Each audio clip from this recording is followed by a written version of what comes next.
Street Cred, breaking down all things MMA with Thomas Doscher and Nick Terdick.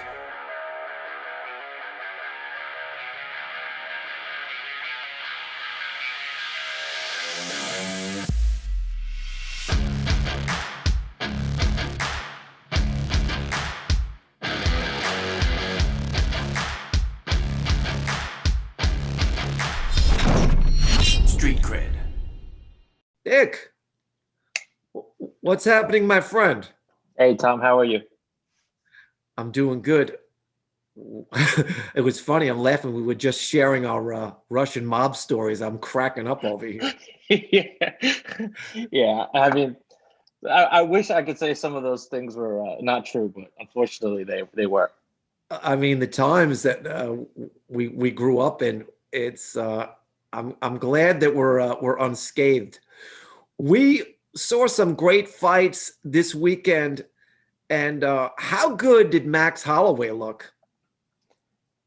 Uh, I was reading some crazy things today about the number of punches, significant strikes, just volume in general that he was able to dish out. Oh my And God! it was. I watched the fight, I think, 3 or 4 times already. Oh really? It was really a mesmerizing performance when you take a step back, It was and insanely impressive. super impressive. And the fact that he's able to consistently do this against the best guys in the division, Right. really just puts a exclamation point on everything he's done previously. And I think Right. everything that he's going to continue to do, because I mean, you almost have to give him another shot at the belt immediately after this Ortega Volkanovski fight. I Whoever agree. is the winner, you got to give It him a doesn't shot. even matter who's the winner of that fight, Nick. This cat right now, Max Holloway, is really coming into like the top. You talk about 2.0 in anything. This guy is really coming into the top of his game right now. It's so impressive. And he's still so young. Yeah, it was definitely, in my opinion, the best performance he's ever had. And I think that's the type of fight that could give him the confidence and the game plan to beat Volkanovski. I think if Volkanovski and Max fought 3 months from now, I think Max would go in there and win decisively. I am so with you here. And I don't know why I'm feeling that. I watched Max, I call it the new Max. I watched him with Cater, and I said, I've never seen him like this. Now, you predicted this thing so close to what it actually was. You talked about the volume, which he bring. You talked about the ring IQ, which he bring. As a matter of fact, as he was yelling over at the announcers, he was ducking 4 or 5 punches, which is like, really? Yeah, crazy. So you talk about now. So this guy, he's not the same guy, all right, that fought his last 2 fights. So I think you're 100% right. I think we have to see this third fight now. Yeah, and I mean, you know how I feel about Brian Ortega. I think Brian Ortega, after his last performance, deserves a title shot. But now, after seeing this new Max Holloway and the rave almost behind him, everyone's acknowledging him as, yeah, that guy's, best featherweight of all time. That guy is, going to be one of the greatest of all time. Well deserved. Well deserved is right. And I like to be fair. I like to say that, Ortega has earned the shot. And I mean, the fight's already signed. They just announced it. So it will be Ortega, but I wouldn't be upset if, Ortega or Ortega pulled out and then we have to see Max and Volkanovski 3. I would not be upset at that at all. Well, that's interesting. Now, when is the fight with Ortega scheduled for? Is it signed right now? I believe it's signed for March. Okay, so if anything were to happen, you think that could definitely lead to a third fight with Max? 100%. I think if Ortega, for any reason, got injured. I know he's battled injuries in the past and wasn't able to, make the fight. I think Max would 100% be on call and ready to take that fight. Now, I think you're 100% right. Now, the other thing that you have to realize is as far as the fan base goes, everyone is looking for Max to get back in there with this guy anyway. So Yeah. we all want this fight again because we want the new Max, right? Yeah. And I know the takedowns were, a big factor in the Volkanovski fights.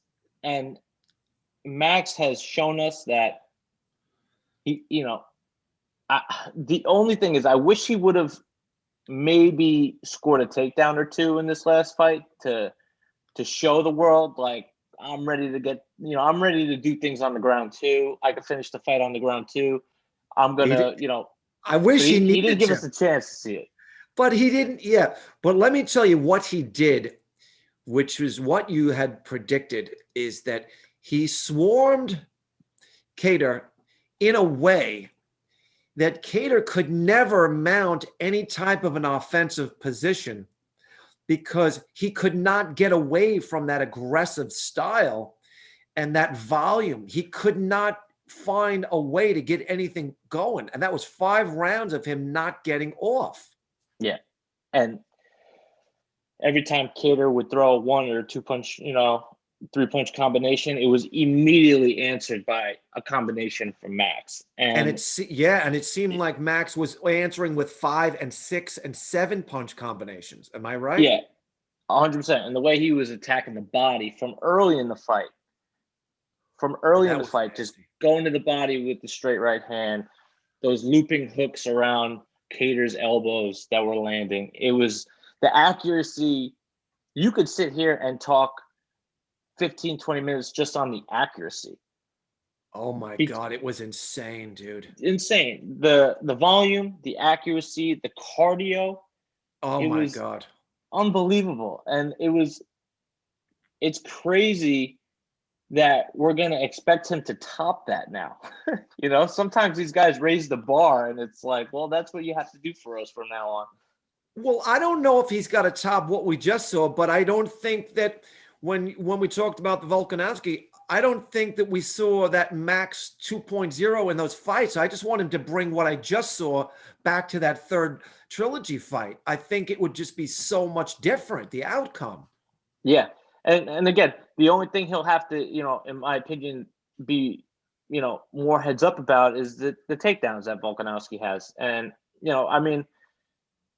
I kind of knew that Kattar wasn't going to offer much a threat to, taking Max down just because I knew he wanted to stand and bang with him. His whole thing was he was the best boxer in MMA, best boxer in the featherweight division.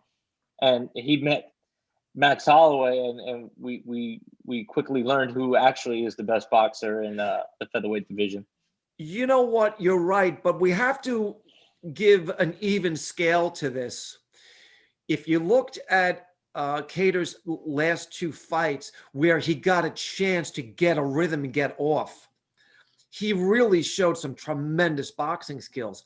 He was just shut down in a way here that he never got a chance to get off, to get anything going. So we never got a chance to see whatever he had going on, right? Yeah. And everyone always says that, Calvin Kattar, especially his fight against Zabit, everyone says, if that Zabit fight was a 5-round fight, Kattar was coming around, he was going to win that fight. But right.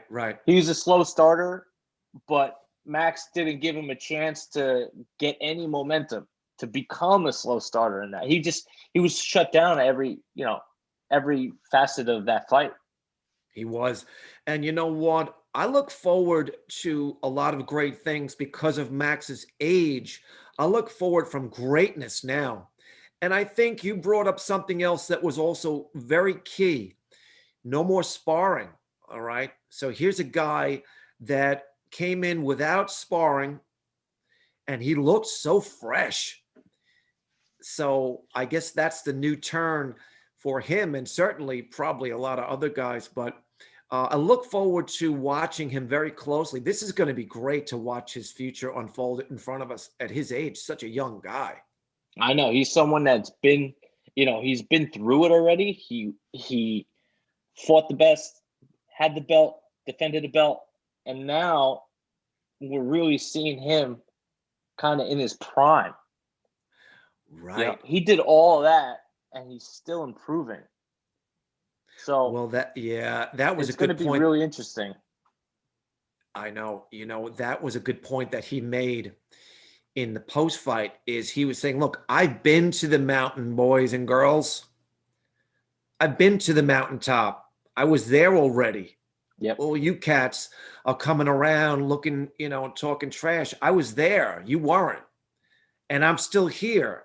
So great things coming from this guy. And wow, I can't believe the way they started out fight week with that card on ABC. So you got 3 cards. Now, Wednesday, talk to me about Wednesday's card here.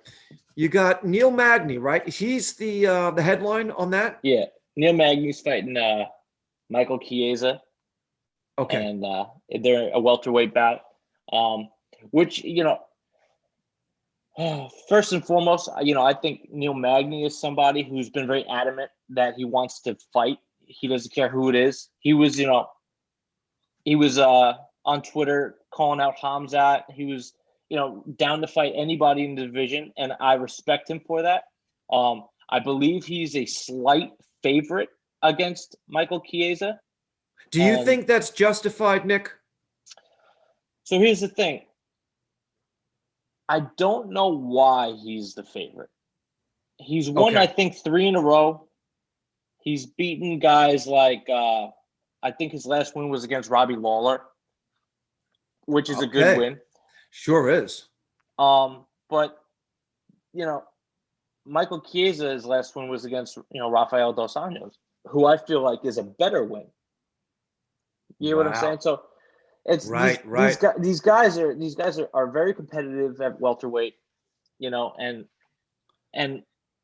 Neil Magny is the slight favorite, and I don't know why, because in my opinion, Michael Chiesa has a better win over Rafael Dos Anjos than Neil Magny has in Robbie Lawler. That's a good point too. Yeah. Yeah, that's where I'm, that's where my gut's telling me, Yeah.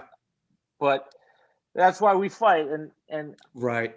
To be honest, if we woke up on Thursday morning and well, not even if this is going to be a afternoon fight. So if I'm driving home from work on Wednesday and I get the notification that Neil Magny submitted or knocked out Michael Chiesa, I wouldn't be surprised. It's going to be tough for me to watch this and drive home at the same time, but I'm going to try. Listen, don't spoil it for yourself. Do you know how someone in the crowd starts talking about a movie or a series that you're in the middle of watching and telling them to shut up? Yeah. Listen, the only thing that you can do is shut down every communicable device that you have and say, I'm waiting to go home, because you go home, the fight still didn't happen yet. It's still live. Didn't matter when it happened. It's still live for you. That's what I'm thinking. I think I might wait until the fight card's totally over, right? Absolutely. And then just watch the whole thing, because it starts at noon. Just watch the whole thing. It might start. I think the prelims start earlier than that, actually. I think the prelims start at 9. Oh, it's such a weird time zone, right? I know. So I'm probably just going to shut off my ESPN app, shut off my Instagram, shut off my Twitter, and then just, watch the whole thing from start to finish when I get home that night.